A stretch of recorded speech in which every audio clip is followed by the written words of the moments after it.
Oi galera, como eu tinha prometido para vocês, né? Voltei para continuar explicando aqui a presença dos portugueses agora aqui lá em Gana, ou em Guiné, desculpa, e na ilha de Cabo Verde, Guiné e Cabo Verde. Continue acompanhando comigo aí a leitura, que diz o seguinte: nas feitorias de Guiné e Cabo Verde, os portugueses adquiriam ouro, marfim, pimenta malagueta, que é especiaria, corante também, e principalmente escravizados. E todos esses produtos que os portugueses adquiriam nas feitorias que tinham na África, ele está falando aqui mais especificamente de Guiné e Cabo Verde, de todos esses produtos, o mais lucrativo era os escravos. Os escravos africanos eram um produto que dava mais lucro à coroa portuguesa, muito mais do que o ouro, até mais do que o ouro. Em troca, os lusos ofereciam trigo, tecidos, armas, entre outros. Os portugueses adquiriam esses produtos aqui com os africanos davam esses produtos aos portugueses e em troca eles recebiam o quê? Trigo, tecido, armas, fumo, era bastante comum, e também rum, ou seja, bebida alcoólica. Era o que eles recebiam para poder adquirirem esses produtos e entregarem aos portugueses. Inicialmente, a coroa não tinha recursos para ocupar esse território. Por essa razão, adotou o sistema de capitanias hereditárias, o mesmo modelo implantado mais tarde no Brasil. Ou seja, quando os portugueses chegaram na região da Guiné e de Cabo Verde, eles não tinham dinheiro para colonizar, para desenvolver aquele local, para, por exemplo, plantar alguma coisa, para construir igrejas, construir casas, construir fazendas. Não tinha, Portugal não tinha esse dinheiro. Então o que foi que ela pensou? Ela pensou o seguinte: eu vou dar essa obrigação a outras pessoas, pessoas que têm dinheiro, que têm condições, pessoas da alta sociedade portuguesa, e elas vão fazer isso pela coroa portuguesa, o que a gente chama de capitanias hereditárias. Portugal dividiu as ilhas de Guiné e Cabo Verde e deu esses territórios às pessoas. A cada uma pessoa ficou com um território, cada pessoa ficou com um território. No caso do Brasil, existiam algumas pessoas que ficaram com duas capitanias hereditárias. Dividiram esse território e doou a particulares, ou seja, pessoas que não faziam parte do governo, mas que eram ricas e influentes. E aí então essas pessoas tinham a obrigação de fazer essa terra dar lucro. Foi a mesma coisa que aconteceu no Brasil, as capitanias hereditárias. Vocês vão estudar mais na frente. Com esse sistema, a coroa dividia o território, já falei, em grandes lotes de terra que eram distribuídos aos donatários. As pessoas que recebiam esse território eram chamadas de donatários. E o nome do local era capitania hereditária porque ele passava de geração em geração. Por exemplo, se meu pai recebesse uma capitania hereditária, quando ele morresse, o filho iria assumir. Quando eu morresse, meu filho iria assumir. Era hereditário, passava de pai para filho, de geração para geração. Eles assumiam, no caso os capitães donatários, assumiam os custos com a colonização e a proteção da colônia contra invasores, ou seja, era a obrigação deles assumir todos os custos daquela capitania. Tudo o que necessitasse ali era a obrigação dele, inclusive evitar que outros países invadissem aquele território. Nelas, os donatários assumiam o exercício da justiça, cobrança de impostos. Eles tinham que cobrar imposto até porque eles tinham que pagar uma parte ao governo de Portugal. Claro que Portugal deu essas terras a eles, mas eles também tinham que pagar alguma coisa. Portugal não deu, ia ficar sem nada. Queria receber imposto, queria receber sem ter trabalho.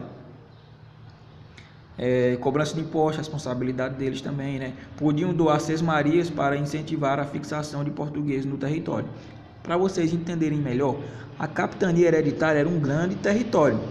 Só que dentro desse grande território, o capitão donatário ele podia doar sesmarias. Sesmarias também era um pedaço de terra dentro dessa capitania. Um pedaço de terra não muito pequeno, já que a capitania era enorme. Então, o capitão donatário ele podia doar sesmarias, que eram pedaços de terras menores do que a capitania hereditária, é claro, mas muito grandes. Doar essas sesmarias a pessoas ricas e influentes também. Para quê? Para incentivar o povoamento da colônia, desse local. Eram as chamadas sesmarias. Nessas terras, os portugueses iniciaram o cultivo da cana-de-açúcar. Ou seja, eles iniciaram o cultivo da cana-de-açúcar porque queriam que essa terra gerasse lucros. E aí ficou muito mais fácil para eles. Quando eles chegaram aqui no Brasil, quando eles vieram aqui para poder se fixar e produzir o açúcar, eles já tinham conhecimento, porque eles já produziam nas ilhas de Cabo Verde e da Guiné. Então, quando eles chegaram no Brasil, eles pensaram logo o seguinte: aqui nós vamos implantar a lavoura de cana-de-açúcar, porque nós já conhecemos o cultivo. Então, eles iniciaram nessas capitanias hereditárias, iniciaram a plantação, o cultivo da cana-de-açúcar, até porque o açúcar era um produto bastante caro na época e apenas os ricos tinham acesso a esse produto. A escravidão. Como eu já falei para vocês, será que a escravidão já existia ou foram os portugueses que levaram esse sistema, esse modelo para o continente africano?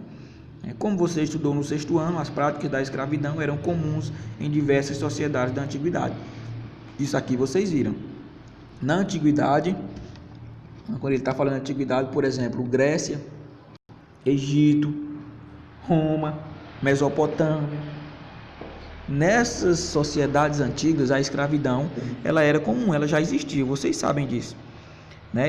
Só que os motivos dessa escravidão ela era diferente da escravidão que os portugueses instituíram aqui. Por quê? Porque na antiguidade, geralmente, a escravidão ocorria por 2 motivos, que era guerras ou então dívidas. Na antiguidade, na Grécia, por exemplo, se você pegasse um dinheiro emprestado e não conseguisse pagar, você se tornaria escravo da pessoa que lhe financiou, que você pegou empréstimo.